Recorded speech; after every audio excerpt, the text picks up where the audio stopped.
Halo, perkenalkan nama saya Veka Anggi Pramita. Saya adalah seorang psikolog klinis. Hari ini saya akan membahas mengenai eh, orang tua atau nanti akan ada pembahasan mengenai bagaimana sih menjadi orang tua ya, karena seperti yang kita ketahui dan mungkin banyak yang menyebutkan bahwa menjadi orang tua itu tidak ada sekolahnya, tidak ada kursus yang berkelanjutan mungkin, dan seringkali banyak orang tua itu bingung terhadap apa yang mereka bisa lakukan untuk anak-anak mereka. Nah, di sini saya akan membahas sedikit saja sebenarnya untuk kita sebagai orang tua ataupun orang dewasa yang ada di sekitar anak mengenali peran kita sebagai orang tua ataupun orang dewasa yang mendampingi anak-anak. Jadi, siapakah orang tua? Seringkali kita menganggap bahwa orang tua itu adalah orang yang mengasuh ataupun melahirkan gitu ya, yang merawat. Padahal setiap orang dewasa yang ada di sekitar anak itu bisa menjadi berkontribusi dalam pengasuhan dan perawatan anak-anak. Seperti misalkan kalau di Indonesia ataupun di beberapa negara, keterlibatan grandparents, kakek nenek itu sangat juga punya peranan yang penting, apalagi ketika orang tua harus berkegiatan di luar atau mungkin sudah tidak ada gitu ya. Ataupun ketika tidak ada orang tua ataupun tidak ada grandparents, maka ada wali gitu ya, masih menjadi bagian dari keluarga, maka mereka sebenarnya bisa disebut sebagai orang tua. Nah, yang paling penting adalah ketika orang dewasa ini mengenali kapan mereka berperan sebagai orang tua adalah mm, ketika anaknya sebenarnya belum ada ya. Jadi kalau orang tuanya adalah orang tua yang kandung yang melahirkan, maka idealnya ketika mereka mau memutuskan untuk menikah, maka disitulah peran mereka sudah dipersiapkan. Paling tidak mereka sudah punya gambaran bagaimana sih nanti saya berperan sebagai seorang ibu dan juga seorang ayah. Jadi tidak hanya sebatas sebagai suami dan istri. Namun tentu saja orang tua ini eh, tidak bisa hanya kesiapan tanpa adanya wawasan, sehingga penting sebenarnya bagi setiap calon orang tua ataupun orang tua baru gitu ya, ataupun kakek nenek itu sendiri ataupun orang-orang dewasa yang ada di sekitar anak-anak itu mengenali sebenarnya bagaimana ya kita dapat berperan di dalam interaksi orang dewasa dan juga anak-anak. Nah, di sini saya mau menjelaskan sedikit apa yang disebut dengan keluarga inti, karena hal ini sebenarnya perlu dipahami bersama supaya tidak ada eh, apa namanya batasan yang tidak menjadi jelas gitu ya. Artinya ketika kita sudah memiliki keluarga sendiri, maka di situ adalah keluarga inti ya. Keluarga inti itu terdiri dari orang tua dan juga anak. Nah, ketika anak ini menjadi dewasa, lalu mereka menikah, maka mereka sendiri membentuk keluarga inti. Sementara kakek nenek yang tadinya adalah keluarga inti dari ayah dan ibu, mereka adalah menjadi keluarga extended. Artinya dalam interaksi antara kakek dan nenek itu ada boundaries, ada batasan. Ya, sebenarnya seperti itu. Karena kalau tidak ada batasan yang jelas, maka hal itu akan membentuk pola pengasuhan, akan mempengaruhi pola pengasuhan antara ayah dan ibu misalkan gitu ya. Sehingga calon ayah, calon ibu, para ayah, para ibu perlu memahami hal ini bahwa keluarga inti itu peranannya terdiri dari ayah, ibu, ataupun orang tua dan juga anak-anak. Sementara orang-orang yang ada di keluarga yang di luar itu adalah disebut dengan keluarga extended gitu ya, di luar dari keluarga inti. Nah, ini seperti gambaran yang lain gitu ya. Jadi, hal ini perlu kita em, maknai dan pahami sebenarnya tidak hanya sebagai gambaran bagaimana pohon keluarga itu, silsilah keluarga itu kita ketahui, tapi hal ini juga membuat kita jadi tahu bahwa sejauh mana ya peranan dari kita sendiri sebagai orang tua gitu ya atau orang dewasa di sekitar anak dengan tanggung jawab misalkan mengasuh anak nantinya gitu ya, mengasuh keponakan misalkan gitu ya. Jadi kita mesti memahami sebenarnya ya. Nah, peranan pengasuhan dari ayah dan ibu, kedua figur ini penting. Jadi tidak hanya satu saja yang penting, namun keduanya penting. Pengasuhan yang diisi dengan partisipasi dari ayah dan ibu dan kebersamaan dari ayah dan ibu akan berdampak besar sebenarnya bagi perkembangan anak. Kedua figur ini saling melengkapi dan saling memperkuat dan tidak berat sebelah sebenarnya. Sehingga urusan anak tidak hanya menjadi masalah bagi satu pihak saja. Jadi sudut pandang ini tentu saja mungkin agak terjadi perubahan. Artinya mungkin kalau di tahun-tahun sebelumnya atau di zaman-zaman sebelumnya seolah-olah pengasuhan itu hanya urusan ibu saja, sementara ayah bekerja saja gitu ya. Perawatan sehari-hari itu hanya dilakukan oleh ibu saja tanpa ada keterlibatan dari ayah. Maka hal itu pun akan mempengaruhi diri dari anak itu sendiri ya sebagai individu. Karena yang dia lihat partisipasi dan kebersamaannya hanya dari ibu saja, sementara dari ayah tidak terlihat. Karena anak penting sebenarnya untuk memahami bagaimana sebenarnya peran laki-laki dan peran perempuan, terutama di dalam keluarga. Jadi, anak laki-laki pada usia sekitar 3 tahun akan mulai mengenali dirinya adalah anak laki-laki. Maka juga akan melihat biasanya anak laki-laki itu punya bagian tubuh apa saja, lalu apa yang dia lakukan, kebiasaannya bagaimana, dan di usia ini pun mereka sudah meniru. Sehingga penting sebenarnya keterlibatan dan partisipasi serta kebersamaan antara ayah dan ibu supaya anak-anak itu belajar. Demikian juga dengan anak dari gender yang berbeda. Jadi artinya anak perempuan melihat peran ayah itu bagaimana, peran laki-laki di dalam keluarga itu bagaimana. Maka hal ini pun akan mempengaruhi anak perempuan ketika mereka nanti akan menjalin hubungan yang lebih intim dan memiliki keluarga sendiri. Disitulah akan sangat berperan. Maskulinitas dan feminitas itu setara, artinya tidak ada yang namanya berat sebelah nih gitu ya. Kalau anak laki-laki harusnya begini aja maskulin atau anak perempuan harusnya feminim aja, itu tidak. Karena idealnya anak memiliki dua sudut pandang mengenai maskulinitas dan feminitas dari kedua orang tuanya, yang paling dekat. Lalu bagaimana dengan peran pengasuhan kakek dan nenek? Diharapkan memang memberikan dampak positif ya bagi cucunya sendiri ataupun bagi si anak orang tuanya sendiri gitu ya. Namun ada tantangan sebenarnya ketika pengasuhan kakek nenek ini ikut terlibat. Artinya fisik dari kakek dan nenek serta pola pengasuhan yang mungkin berbeda. Nah, sebenarnya penting untuk adanya komunikasi di antara kakek dan nenek dan juga orang tua.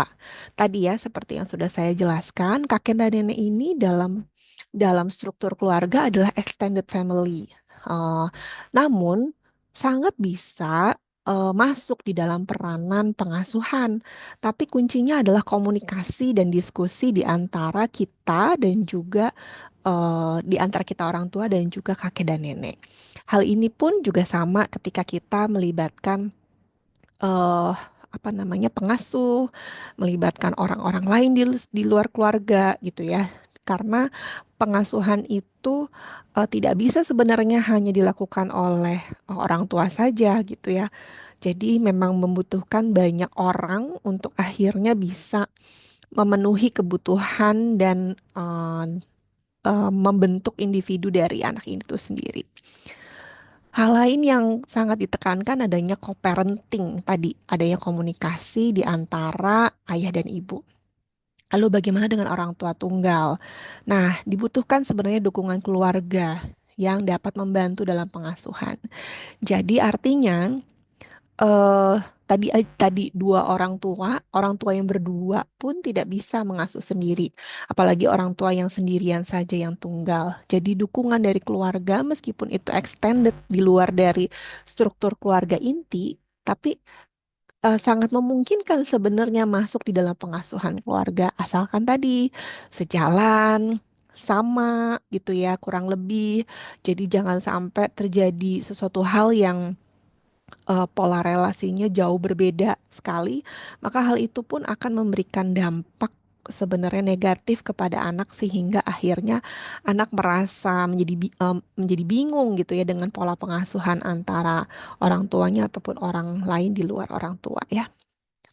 Nah, ini saya berikan gambaran bagaimana sebenarnya relasi yang terbentuk antara anak dengan figur signifikan atau figur yang penting di dalam diri anak.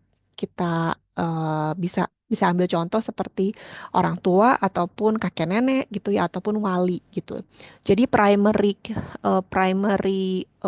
carer ataupun pengasuh utama, orang yang mengasuh dan merawat anak ini akan menjadi contoh untuk anak akhirnya memiliki working model. Itu maksudnya sesuatu yang dia ambil, dia tiru, dia contoh karena berdasarkan siapa yang dia lihat dan biasanya adalah eh, apa namanya orang yang mengasuh dia yang utama gitu ya. Jadi primary carer-nya. Jadi ketika dia merasa dicintai dan dia merasa direspon dengan positif, maka interaksi kelekatan dan attachment-nya akan terbentuk secara secure ataupun aman. Namun, ketika dia, si anak merasa bahwa, oh kok saya merasa tidak disayangi ya, saya merasa ditolak, maka akan terbentuk sebuah pola dan itu dipengaruhi oleh kedekatan, kelekatan, attachment anak dengan primary carer-nya adalah avoidant atau menghindar ya. Dan yang ketiga adalah ketika interaksi antara anak dengan primary carer-nya terbentuknya menjadi sisi yang bingung, bawaannya mungkin anaknya jadi marah gitu ya. Maka ada pola perilaku resisten atau cenderung menentang dan melawan. Nah, hal ini dapat sekali kita lihat dalam interaksi anak sehari-hari dengan kita, mulai dari usia berapapun, karena attachment secara dini itu terbentuk dari 3 bulan pertama ya. Tentu saja ini bukan berarti eh, terbentuk karena satu sisi saja. Artinya yang namanya relasi itu ada dua belah pihak gitu ya. Jadi artinya relasi manapun, relasi anak orang tua, relasi pasangan, relasi eh, dengan teman kerja gitu ya, itu terbentuk karena ada dua belah pihak. Sehingga ketika terjadi misalkan unlove, merasa tidak disayangi, merasa bingung, merasa marah, itu bukan hanya karena satu saja yang tidak berfungsi gitu ya. Jadi karena ini aksi reaksi, maka ketika terjadi sesuatu dari satu pihak, maka itu akan mempengaruhi pihak yang lain.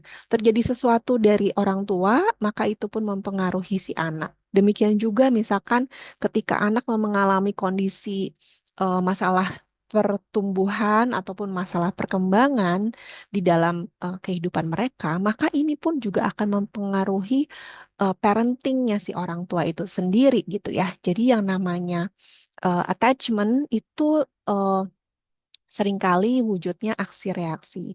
Namun bukan berarti menjadi sangat tidak mungkin ketika eh, ada sesuatu yang terjadi dan itu menjadi sulit gitu ya untuk bisa terbentuk attachment-nya menjadi terbentuk secara secure, secara mudah gitu ya. Jadi yang penting adalah bagaimana nantinya orang tua, figur signifikan itu belajar untuk membentuk interaksi yang positif, belajar untuk mengubah mungkin pola komunikasinya, mengubah responnya gitu ya. Karena pada dasarnya anak itu yang harus kita pahami sebenarnya, bukan sebaliknya ya. Dan dalam rentang usia tertentu, ya pokoknya sampai 18 tahun itu lebih banyak orang tua yang berproses dibandingkan si anak saja gitu ya. Jadi prosesnya lebih banyak penekanan pada orang tua. Meskipun anak juga nanti akan mendapatkan intervensi, akan mendapatkan terapi, namun kunci terbesarnya ada pada orang tua. Bagaimana orang tua itu berproses ya. Karena anak sendirian tuh nggak bisa ya. Nah, ini saya akan membahas tentang eyang atau kakek nenek gitu ya, grandparents, oma opa, eh, kungkung atau amah gitu ya. Siapakah mereka? Mereka adalah orang yang penting dan sebenarnya signifikan bagi kedua orang tuanya. Ketika mereka dipercaya, maka mereka itu memberikan pengaruh yang khusus juga bagi orang tua dan juga cucu ya. Jadi biasanya ini peranan eyang, kakek nenek ini dalam setiap keluarga sebenarnya bisa berbeda-beda.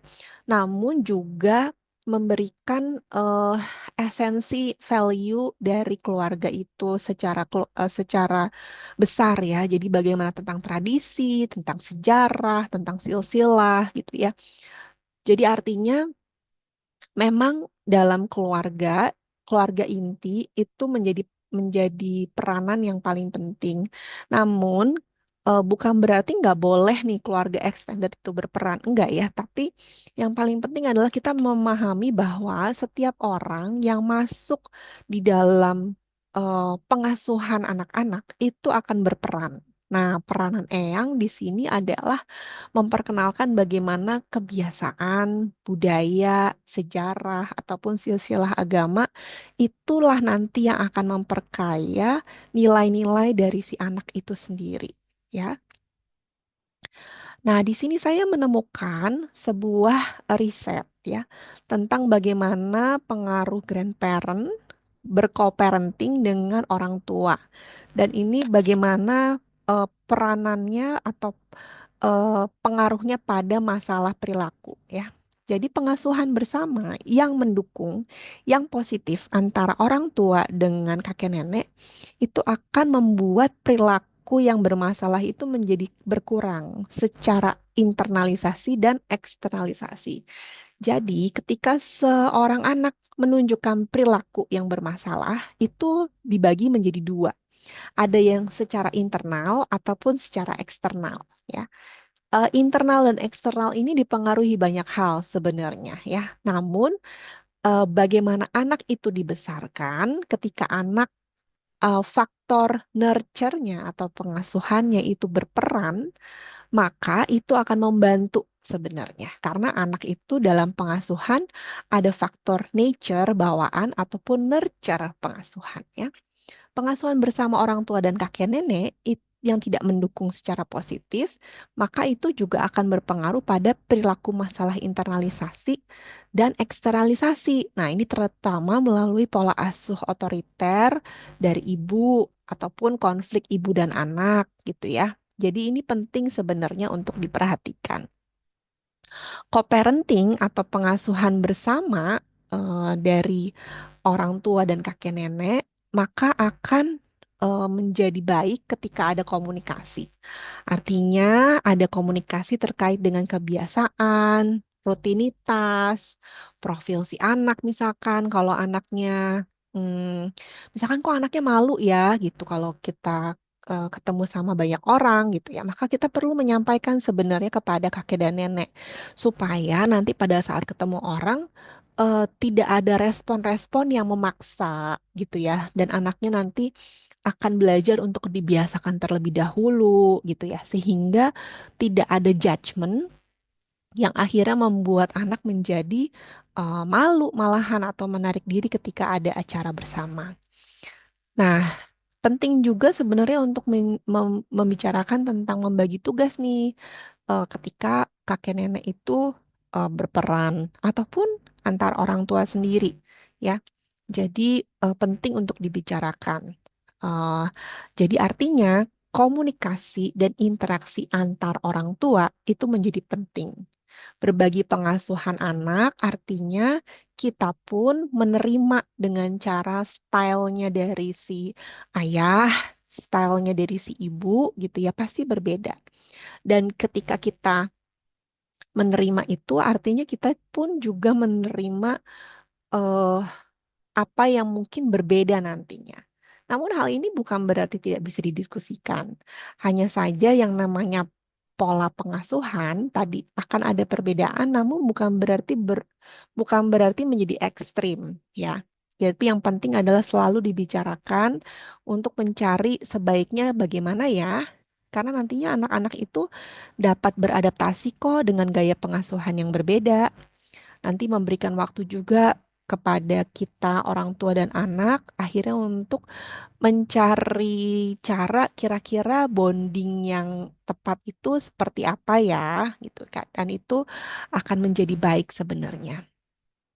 Nah, jangan lupa untuk bisa eh, membangun kebiasaan menyampaikan terima kasih ya untuk udah berperan, terima kasih ya Eyang udah nemenin, udah menjemput misalkan, karena itu juga menjadi bagian bagaimana kita menjalin relasi dan kita memberikan contoh kepada anak-anak kita ya. Jadi kalau Bapak Ibu pernah mendengarkan sebuah kalimat bijak gitu ya, bahwa butuh satu desa sebenarnya untuk membesarkan anak. Jadi kita perlu cari sebenarnya siapa ya orang-orang yang bisa menjadi support system kita. Mau itu kita single parent, mau kita adalah orang tua yang lengkap. Penting banget sebenarnya kalau kita punya grandparents, kakek nenek, pengasuh, uncle, auntie, saudara-saudara, sepupu gitu ya, yang bisa menjadi support system kita dan memberikan pengaruh positif kepada anak kita. Apalagi kalau kita punya role yang sama, punya kebiasaan yang sama, punya perspektif yang sama. Tapi kalau berbeda bagaimana? Menurut saya tidak apa-apa.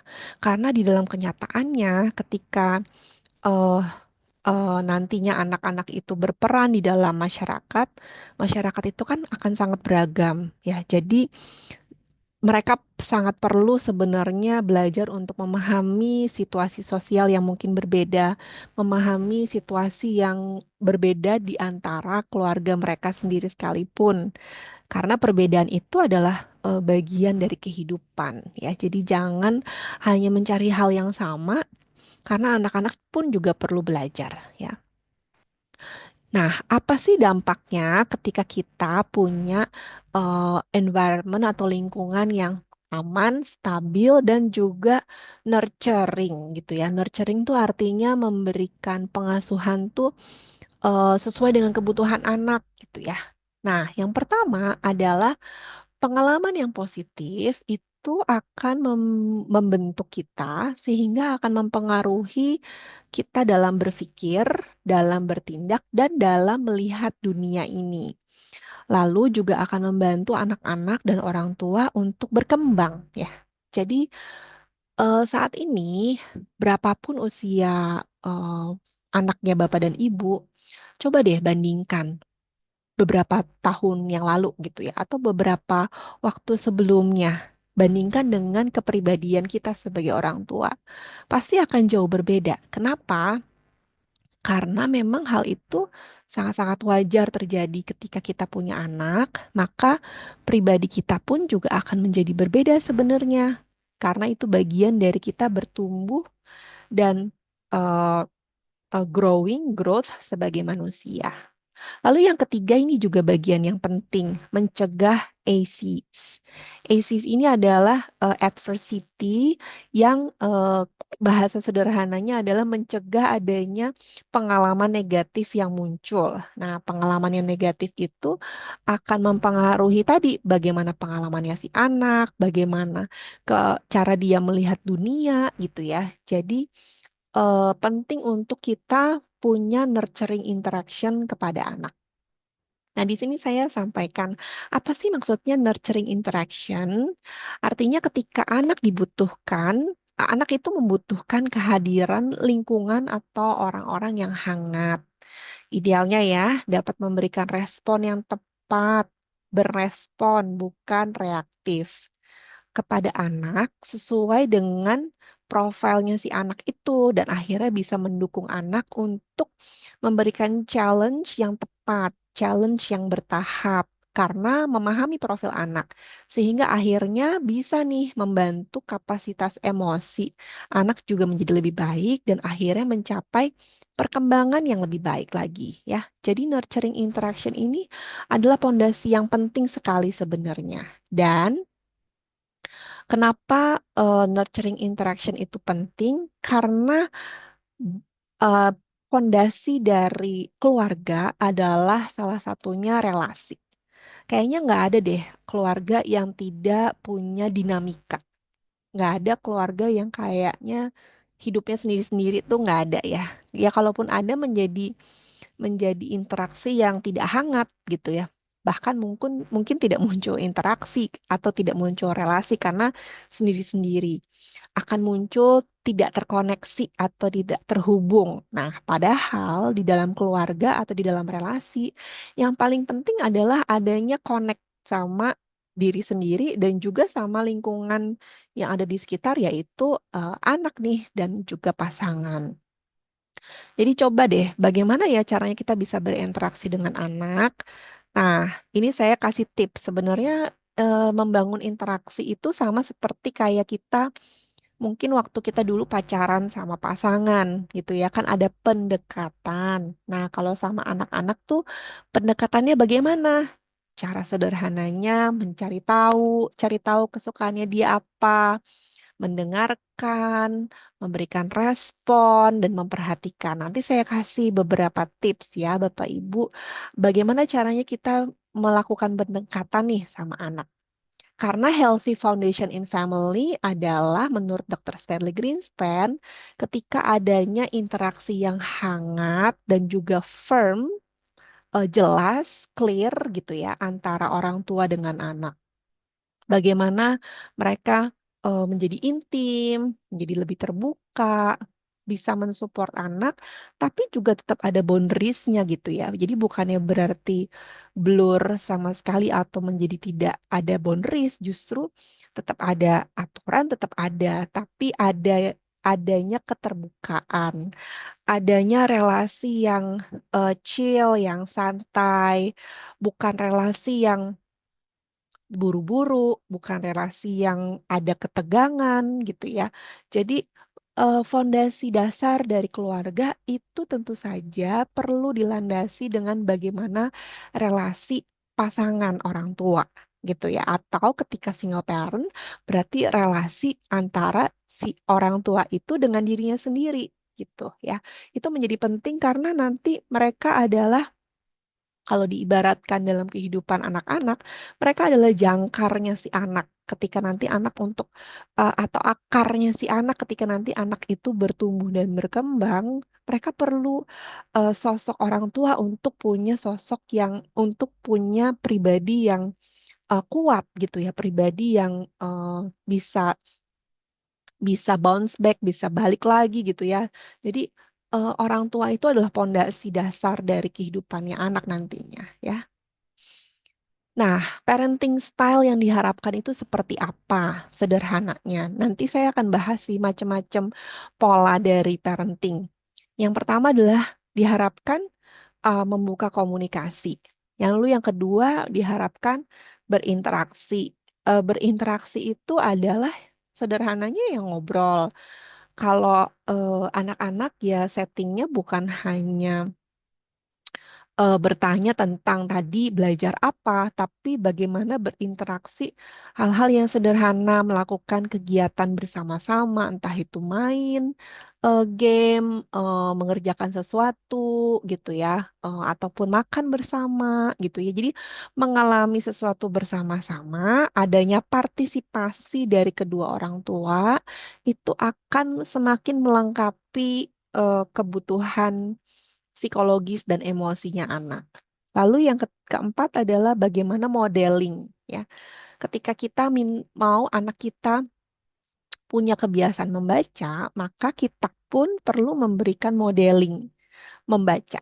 Ketika kita mau anak kita tidak menggunakan layar selalu setiap saat, maka kita pun perlu mengkondisikan keterbatasan dari penggunaan layar itu sendiri dan juga kita tidak pegang si HP atau tablet atau laptop setiap saat ketika bersama dengan anak ya. Jadi artinya anak pun juga melihat sejauh mana si orang tua ini terlibat bersama, bermain, berinteraksi bersama dengan dia.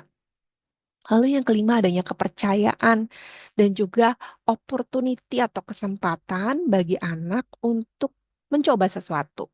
Ya, apapun itu, mencoba sesuatu sesuai dengan usianya, sesuai dengan eh, tingkat kemandirian yang memang anak bisa lakukan dan juga kemampuan. Orang tua diharapkan bisa mengikuti eh, kebutuhannya anak, keinginannya anak, tapi juga dengan batasan dan juga memberikan challenge-challenge yang akhirnya nanti memenuhi kebutuhan dan kemampuannya si anak ya. Lalu yang terakhir ketika orang tua bisa tune in selevel sama anak. Nanti saya jelaskan maksudnya apa ya gitu ya. Nah, ini adalah pondasi dasar dari parenting style yang diharapkan. Di sini Bapak Ibu bisa nih, nah nanti coba cari tahu di YouTube gitu ya. eh Ditulis gitu ya, The Science of Early Childhood Development. Nanti dijelaskan seperti apa sih dan kenapa relasi itu penting dan interaksi itu penting khususnya dalam kehidupan anak-anak. Karena di kedua video ini memperlihatkan mengenai sebuah penelitian dan dampaknya dalam perkembangan otak ketika anak itu diabaikan atau tidak direspon ya. Karena anak-anak itu otaknya masih berkembang, eh sebagai gambaran, otak itu berkembang dari belakang ke depan ya, Bapak Ibu. Ke depan itu prosesnya baru berkembang optimal, khususnya otak bagian depan itu di usia dewasa muda atau 25-an ya. Sehingga ketika terjadi sesuatu dalam proses perkembangan itu, maka itu pun juga akan mempengaruhi perkembangannya anak ya. Jadi, sekali lagi saya sampaikan bahwa interaksi adalah pondasi awal dan sehat bagi perkembangan anak. Sehingga penting sebenarnya kalau anak itu direspon. Ketika anak terlalu banyak nonton TV, ya, eh, himbauan dari WHO, anak di bawah 2 tahun tidak boleh sama sekali diberikan screen time, suatu yang berlayar dalam bentuk apapun. Karena dalam riset yang tadi saya sebutkan, anak yang terlalu banyak terpapar dalam tayangan screen itu adalah bentuk pengabaian. Hal ini menjadi pola yang seringkali mungkin dilakukan oleh kita. Misalkan kita mau beres-beres, maka anaknya nonton. Kita mau me time, maka kita nonton, anaknya nonton, gitu ya. Maka itu sebenarnya salah satu contoh dari pengabaian, ya, diabaikan, eh, di abandon gitu ya. Abandon yang ekstrim, ya, tidak diasuh, tidak dikasih makan gitu ya. Tapi abandon di zaman sekarang adalah bentuknya dengan diberikan screen gitu ya. Sehingga menjadi penting untuk kita mengatur pola tersebut. Nah, saya pernah nih dapat pertanyaan dari pasangan suami istri yang mau memberikan eh, apa namanya yang terbaik buat anaknya. Jadi ditanya tentang apa sih mainan yang baik untuk membantu perkembangan anak saya. Nah, Gak ada nggak ada permainan yang baik ataupun yang paling baik selain diri kita sendiri. Ya, karena dengan diri kita segala macam kemampuan anak itu sebenarnya terpenuhi. Asalkan kita sebagai orang tua itu dipenuhi juga dengan edukasi gitu ya. Tahu nih cara ngerespon anak yang tepat itu bagaimana. Tahu cara memberikan boundaries, memberikan batasan kepada anak itu bagaimana. Bisa mengelola stresnya sendiri sehingga ketika stresnya terkelola, maka bisa berinteraksi dengan anak ya. Jadi the best toy in the world is you. Dan untuk anak-anak, untuk Bapak Ibu yang masih punya anak-anak, artinya di bawah 18 tahun, Itu dengan berinteraksi, dengan bermain bersama, ya, main bareng-bareng dengan anak, bukannya nemenin anak main, tapi main bersama-sama, berpartisipasi, ikut terlibat di dalam permainan anak, itu adalah eh, stimulasi terbaik sih menurut saya ya. Tadi dengan catatan-catatan yang tadi ya, sehingga percaya dirilah dengan Bapak Ibu ya. Kalau misalkan masih merasa, aduh saya nggak ngerti banyak hal nih, nah berarti bisa ikut em, edukasi-edukasi yang memang ditujukan oleh kepada orang tua gitu ya, dan diberikan juga oleh profesional. Kenapa relasi itu menjadi penting ya? Karena memang relasi yang terhubung dan terkoneksi itu adalah bagaimana anak bisa berkembang, bagaimana individu itu bisa menjadi individu yang baik kalau dia berelasi, kalau dia connect, bersosialisasi dengan orang-orang yang ada di sekitarnya ya. Nah, selanjutnya saya akan jelaskan sebenarnya bagaimana sih peran orang tua dalam kehidupan anak-anak. Yang pertama, selain menjadi pelindung, tapi juga pendidik. Diharapkan bisa memantau perkembangan anak ataupun tadi memberikan opportunity, kesempatan kepada anak untuk mengeksplorasi, tapi di sisi lain juga memberikan batasan tanpa mengekang anak. Bisa mengontrol perilaku, tapi juga bisa memberikan kesempatan bagi anak untuk melakukan sesuatu gitu ya. Sehingga sangat penting kalau kita tuh tahu sebenarnya apa yang perlu eh, dilengkapi ketika kita menjadi orang tua. Jadi yang pertama, orang tua perlu memahami dan memperhatikan kebutuhan anak. Jadi eh, kalau misalkan kita mau memberikan larangan, berikan penjelasan yang padat dan juga sederhana.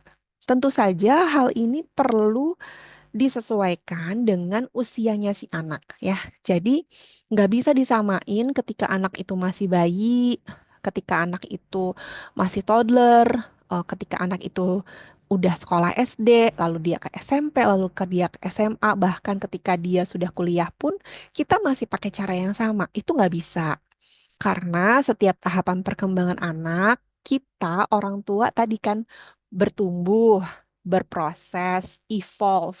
Dan kita harus punya banyak tools nih Bapak Ibu. Jadi nggak bisa cuma satu tools aja. Nggak bisa pakai satu cara aja untuk semua usia anak. Itu nggak bisa. Jadi artinya kita sebagai orang tua dan orang dewasa di sekitar anak sangat-sangat penting untuk update ya, update ilmu, update knowledge, update pengetahuan tentang bagaimana sih merespon dan mendampingi anak dalam setiap tahapan perkembangan usianya. Bahkan ketika anak itu nanti sudah menikah, sudah punya anak ya tadi. Ketika sudah menjadi kakek nenek, kita pun perlu tahu batasan atau boundaries kita seperti apa ya, seperti yang tadi saya sudah bahas secara sekilas ya. Lalu yang kedua, keselarasan antara ibu dan ayah. Ya, ini penting bahwa ibu dan ayah itu selaras, setara dan bisa berdiskusi terkait dengan bagaimana nih pola asuh yang mau dibangun di antara mereka. Namun keselarasan ini tidak hanya berhenti dari ayah dan ibu. Tadi seperti yang saya sudah jelaskan. Siapapun yang berperan di dalam pengasuhan itu penting untuk saling berdiskusi. Jadi jangan sampai ketika eh, anak bersama dengan ibu dan ayah, maka memiliki perilaku yang berbeda ketika anak bersama dengan kakek nenek atau anak bersama dengan om dan tantenya gitu ya. Jadi semuanya harus saling berkomunikasi sehingga punya kesetaraan gitu ya atau keselarasan di antara setiap orang dewasa yang ada di sekitar anak. Lalu yang ketiga adalah eh, ketika kita menerapkan pola asuh, tapi memberikan efek afeksi atau kasih sayang dengan aturan dan ketegasan. Jadi artinya boundaries, ada struktur ya. Jadi kalau tegas tuh bukan berarti galak ya Bapak Ibu, tapi tegas karena hal ini akan membantu anak nantinya. Kalau anaknya salah, maka berikan penjelasan, jelaskan, didiskusikan, lalu juga perlu ada konsekuensi. Daripada kita bentak, daripada kita marahin aja, lalu kita yang beresin misalkan, maka anak nggak pernah dapat kesempatan sebenarnya untuk dia tahu, oh ternyata setiap perilaku aku tuh ada konsekuensinya ya. Setiap perilaku aku tuh ada efeknya ya, ada reaksinya ya, gitu ya. Dan ini sangat bisa kok dijelaskan dan dilakukan pada anak sejak anak itu masih kecil ya. Jadi hindari memberikan adanya hukuman ataupun reward tanpa adanya komunikasi, tanpa adanya penjelasan dan juga disesuaikan dengan usia anak itu sendiri ya. Nah, lalu kalau Bapak Ibu eh, tadi pernah dengar tentang otoriter gitu ya, bersikap tegas itu eh, nggak boleh ya gitu misalkan bersikap galak itu nggak boleh ya gitu ya. Jadi tadi saya sudah jelasin kan tegas sama galak itu sangat berbeda. Jadi bersikap tegas dalam mendampingi perkembangan anak itu perlu dilengkapi dengan diskusi, penjelasan. Dan tadi karena perkembangan otak anak itu masih sampai usia 20-an gitu ya, sangat penting untuk adanya penjelasan, komunikasi, dijelaskan lagi gitu. Jadi memang perlu berulang-ulang ya. Itu lebih penting sebenarnya dibandingkan Bapak Ibu hanya memberikan instruksi, lalu memberikan pelarangan saja gitu misalkan, atau memberikan hukuman saja gitu ya.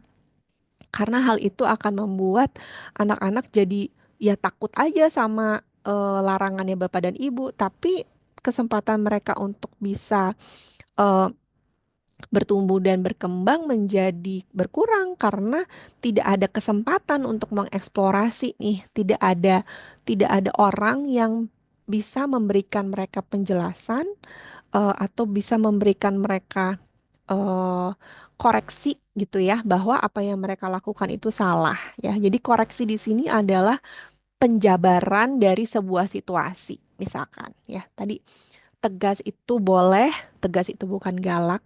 Konsekuensi itu boleh ya, karena ada penjelasan dan anak jadi tahu tentang sebab akibat. Lalu yang ketiga adalah bagaimana mereka juga dibangun adanya relasi di mana mereka selalu diajak ngomong gitu ya. Jadi bukan hanya nurut-nurut aja, tapi bagaimana mereka juga dihargai ketika sudut pandang mereka juga dipahami ya. Nah, sebenarnya dalam membangun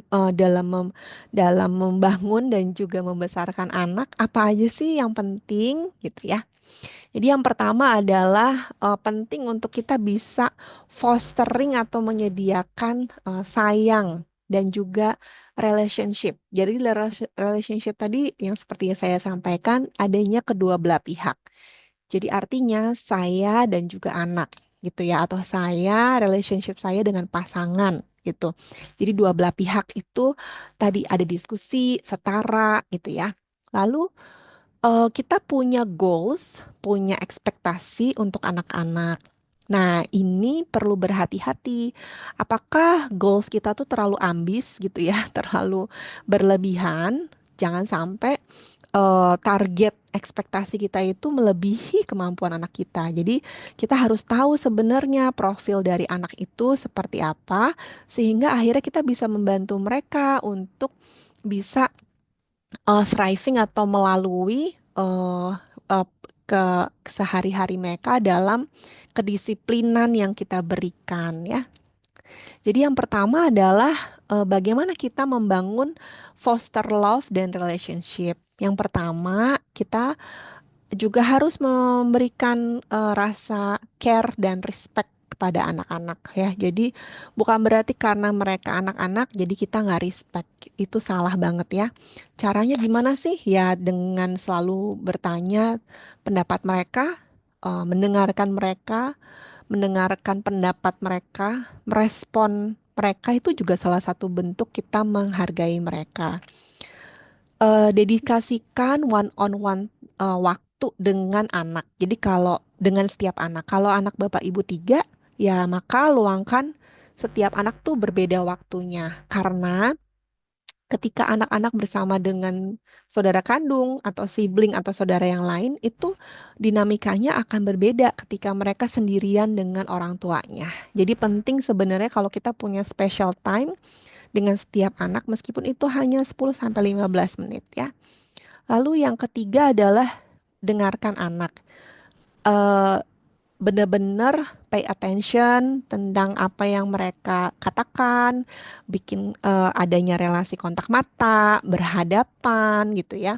Karena dengan cara seperti itu mereka akan merasa dihargai, merasa dihormati gitu ya, dan mereka juga pun akan menghargai dan menghormati kita. Jangan sungkan ataupun jangan batasi dengan kita menyatakan sayang kita melalui kata-kata dan sentuhan ya. Apalagi kalau kita orang tuanya. Sangat penting untuk kita menunjukkan hal itu.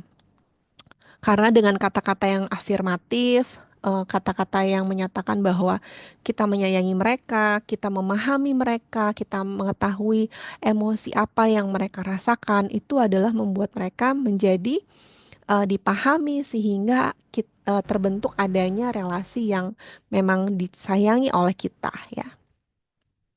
Nah, ini adalah contoh-contoh yang lain yang Bapak Ibu bisa baca. Bagaimana ya caranya kita untuk fostering love dan relationship? Karena ketika mereka masih di bawah 18 tahun, itu adalah kesempatan emas untuk kita membangun hal ini gitu ya. Kalau sudah di atas 18 tahun, mereka akan lebih banyak eh, ber, berkarir atau lebih banyak fokus kepada diri mereka sendiri dan relasi mereka dengan orang lain. Tapi harapannya ketika mereka melakukan hal itu dan mereka perlu nge-recharge gitu ya, mereka tahu mereka cari siapa. Mereka akan cari orang tuanya karena tadi orang tua adalah jangkarnya anak. Orang tua itu adalah akarnya anak. Jadi diharapkan ketika kita memiliki kebiasaan-kebiasaan ini seperti yang Bapak Ibu baca, maka hal itu adalah eh, modal utama kita untuk membangun relasi, ya. Jadi hindari untuk merasa bahwa mumpung anaknya masih kecil, kita sibuk aja deh misalkan gitu ya, nggak harus sering-sering main misalkan. Atau kalaupun main ngobrol ya udah cuman ngobrol seadanya aja gitu ya. Nanyain sekolahnya lagi gitu ya. Atau ya udah cuman makan terus pulang gitu ya. Atau cuman pergi main ke hotel udah gitu ya. Tapi nggak ada yang namanya obrolan, nggak ada yang namanya berkegiatan bersama, nggak ada yang namanya eh, menghabiskan waktu bersama-sama dan ada muncul kesenangan melakukan hal itu bersama-sama. Maka akhirnya relasi yang didapat menjadi relasi yang kalau saya bilangnya lapisan yang sangat luar nih gitu ya. Karena kalau relasi itu sebenarnya yang dirasain itu seperti bawang bombay. Jadi artinya berlapis. Nah, diharapkan kita sebagai orang tua ataupun orang yang sangat signifikan person bagi si anak adalah relasi yang dalam, relasi yang heart to heart, ngena di hati. Makanya kalau kita melandasinya pun dengan perasaan dan dengan hati, maka ya kita akan dapat juga relasi dengan si anak dengan hatinya si anak. Tapi kalau relasinya hanya sebatas tanggung jawab saja, sebatas ya bagaimanalah orang tua diharapkan, maka segitu aja deh saya kasih gitu ya.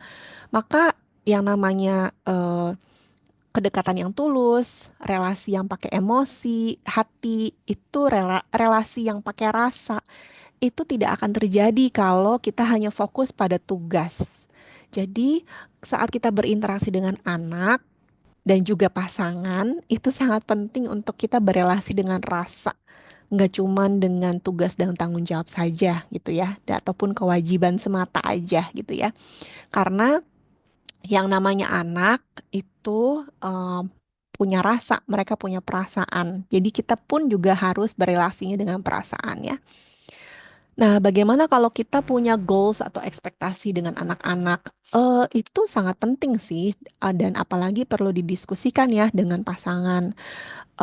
Bagaimana pendidikannya, apakah kita mau memperkenalkan mereka dengan olahraga, dengan kesukaan musik misalkan, bagaimana dengan value kita secara spiritual, secara agama gitu ya. Hal ini sangat perlu dibicarakan dengan pasangan. Nah, ketika Bapak Ibu single parent, maka hal itu menjadi penting untuk Bapak Ibu mau tetapkannya seperti apa nih buat anak-anak ya. Coba ditulis, coba dibicarakan dengan si anak itu sendiri gitu ya. Dan sangat penting untuk masukkan ke dalam rutinitas ya. Karena kalau kita mau mengenalkan sesuatu value ataupun suatu hal yang kita bilang bagian nanti kita ingin anak minati, itu nggak bisa hanya sekali dua kali diperkenalkan, tapi harus continue. Karena nanti yang muncul adalah interest atau minatnya si anak yang menjadi anak jadi ingin tahu nih, anak ingin mengeksplorasi lebih dalam nih gitu ya. Itu menjadi penting. Nah, yang ketiga mengenai kedisiplinan.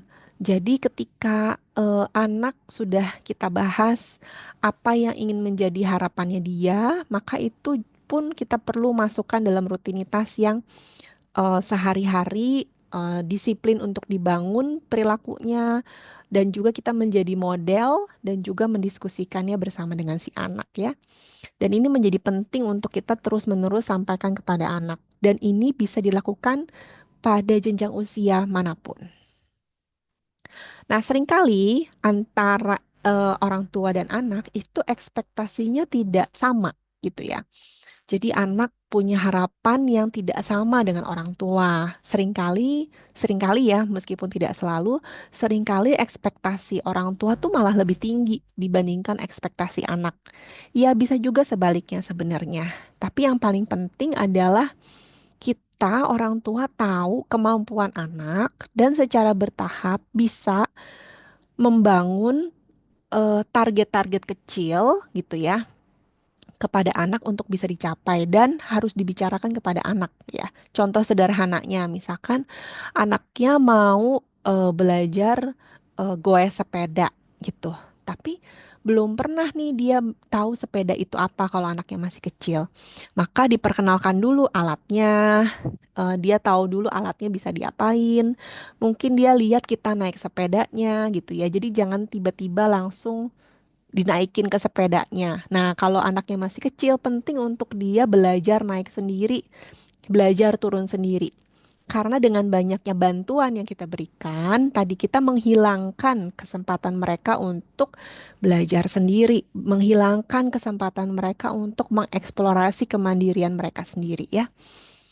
Nah, ini yang selanjutnya berhubungan dengan bagaimana mereka bisa eh, menunjukkan kedisiplinan gitu ya, menunjukkan adanya mampu mengikuti arahan, mampu mengikuti boundaries.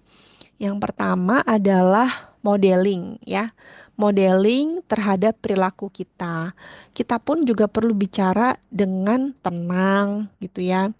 eh Sebaiknya menghindari untuk adanya eh, tindakan kekerasan yang dalam bentuk verbal ataupun dalam bentuk fisik, seperti berteriak, memukul, mengancam gitu ya, ataupun apa saja yang memunculkan ketakutan. Karena hal ini akan mempengaruhi anak dalam perspektif. Di perspektif itu artinya anak melihat sesuatu karena dia diajarkannya tadi dengan cara diancam, dengan cara ada muncul ketakutan, maka hal itu pun akan mempengaruhi dia. Jadi sebisa mungkin tidak melakukan ya. Eh, Mau itu hukumannya hanya pukul di pantat kok, misalkan kan pukulannya atau pukulnya pura-pura kok. Saya sangat-sangat tidak menyarankan hal itu karena itu semua ujungnya adalah kekerasan. Sebaiknya tenangkan hati kita, lalu kita ajak anaknya bicara.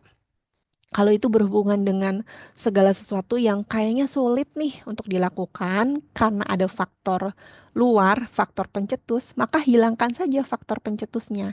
Contoh misalkan, setiap anaknya disuruh makan, itu sulit karena anaknya lagi nonton. Ya, terus kalau nanti dimatiin, maka anaknya akan nangis, akan tantrum. Nah, kalau menurut saya berarti sudah ada ke sudah ada sebuah pola yang sulit sebenarnya dihentikan oleh anak. Jadi, cara ekstrimnya adalah ketika kita tidak bisa menghentikan perilaku nonton itu karena memunculkan perilaku yang negatif, si anak jadi nangis-nangis, jadi tantrum, maka hilangkan saja nontonnya gitu. Karena nonton itu memunculkan masalah perilaku. Nah, dengan cara seperti itu, menurut saya perilaku berteriak, mengancam itu akan tidak muncul dong seharusnya. Dan kita pun sebagai orang tua ataupun orang dewasa harus secara sadar tidak melakukan hal itu ya, karena itu kuncinya ada di kita sebenarnya.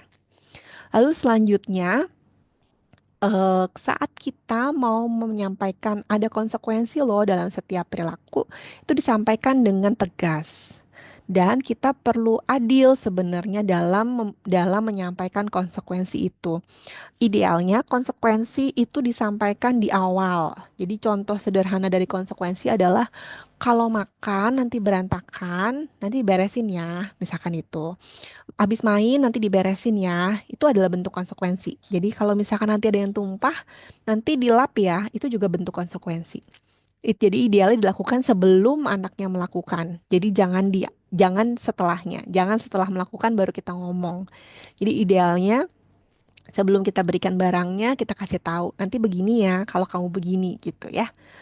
Lalu jangan lupa untuk merespon anak saat anak menunjukkan perilaku yang baik. Jadi jangan hanya respon selalu perilaku yang jelek aja gitu ya. Tapi perilaku yang baik itu juga perlu direspon. Kenapa? Karena ini penting bagi perkembangan psikologis dan juga kepribadian dari si anak gitu ya. Jadi jangan anggap bahwa ketika anak menunjukkan perilaku baik, ketika anak itu pintar, ketika anak itu bisa mengikuti aturan, maka ya udah sebagaimana mestinya si anak itu berperilaku gitu misalkan. Jadi itu adalah bukan relasi yang diharapkan. Relasi yang diharapkan adalah kita merespon anak dalam perilaku yang positif. Merespon secara verbal, kita bisa peluk gitu ya. Itu satu hal yang sangat baik untuk dibangun. Dan penting juga kalau kita bicara soal konsekuensi untuk membicarakannya kepada anak. Selalu konsisten, tetapkan rules, tetapkan limit, batasan, dan selalu tadi diulang-ulang. Setiap hal yang kita akan prediksi bahwa oh nanti ini akan memunculkan masalah nih. Berarti kita perlu briefing dulu. Briefing itu artinya siapkan anaknya sebelum masalahnya muncul gitu ya. Misalkan contohnya, kita tahu nih kalau kita mau ke mall, wah nanti akan ada toko mainan nih gitu. Ya kita bisa sampaikan bahwa besok kita mau ke mall, tapi kita hanya makan aja ya, gitu misalkan. Jadi kita tidak akan mampir-mampir ke toko yang lain. Nah, kita harus konsekuen juga gitu. Jadi sebelum turun dari parkiran, dari mobil, kita harus kasih tahu lagi, ulangi lagi aturannya. Dan sebisa mungkin kalau itu sulit buat anaknya, tadi pencetus dihindari, pencetus dihilangkan. Kalau misalkan anaknya masih sulit untuk diatur dan kita pun sulit untuk mengatur anak, maka hilangkan saja pencetusnya. Jadi contohnya, ya udah nggak usah lewatin toko mainannya gitu ya. Cari makanan yang memang tidak melewati toko mainan rutenya gitu ya. Jadi masalahnya tidak muncul dong gitu seharusnya. Nah, nanti secara bertahap baru deh mulai deh dilihat nih anak ini kalau udah berulang kali dikasih aturan seperti ini dan kita konsekuen, kira-kira dia akan seperti apa ya gitu ya.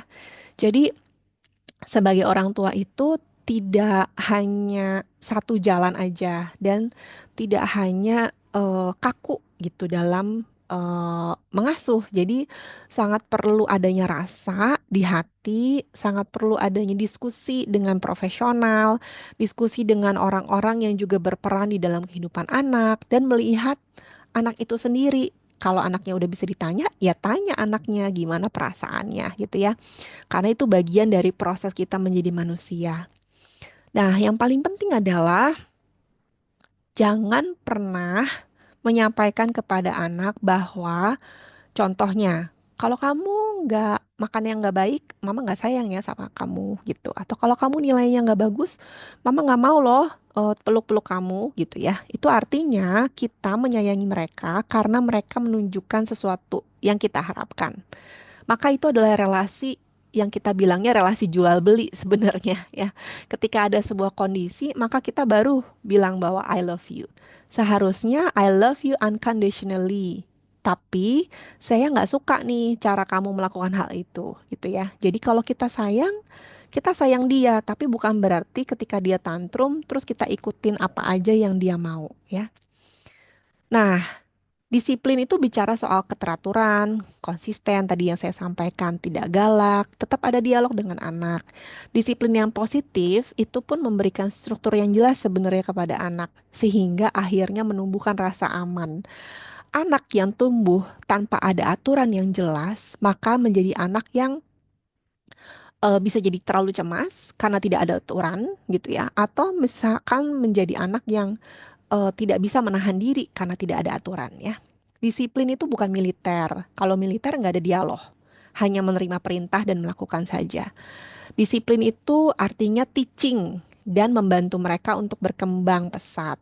Disiplin itu bukan tentang kontrol, tapi sebenarnya mengajarkan, bukan menghukum ya. Jadi bagaimana kita mendisiplinkan itu kita perlu refleksikan kembali nih selama ini kalau kita punya perspektif bahwa kita mendisiplinkan anak tuh jangan-jangan perspektif kita salah ya.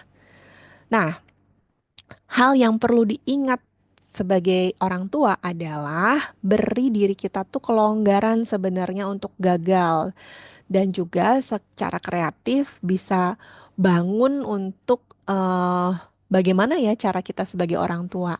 Karena tadi sebagai orang tua itu menurut saya tidak ada orang tua yang gagal. Yang ada adalah orang tua yang tidak tahu prosesnya, orang tua yang tidak tahu ilmunya ya.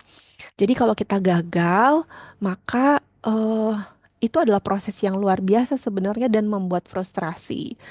Jadi kita perlu banyak resource, perlu banyak bantuan, perlu banyak sumber daya, dan jangan pernah berhenti untuk belajar. Selalu jujur pada tujuan dan nilai-nilai kita. Sayangi anak kita, sayangi diri kita sendiri, bekerja sama dengan pasangan, sayangi pasangannya, dan menikmati saat baik dan buruk. Karena tidak ada orang tua yang sempurna, tapi hanya ada orang tua yang menyayangi dan mendampingi anaknya, serta berinteraksi dengan hati. Tadi ya, jangan lupa kalau kita itu adalah orang tua yang perlu berinteraksi dengan hati saat kita berinteraksi dengan anak dan juga pasangan. Nah, selanjutnya, saya akan membahas nih mengenai parenting style. Ada 4 macam parenting style. Yang pertama adalah autoritatif. Ini autoritatif ya.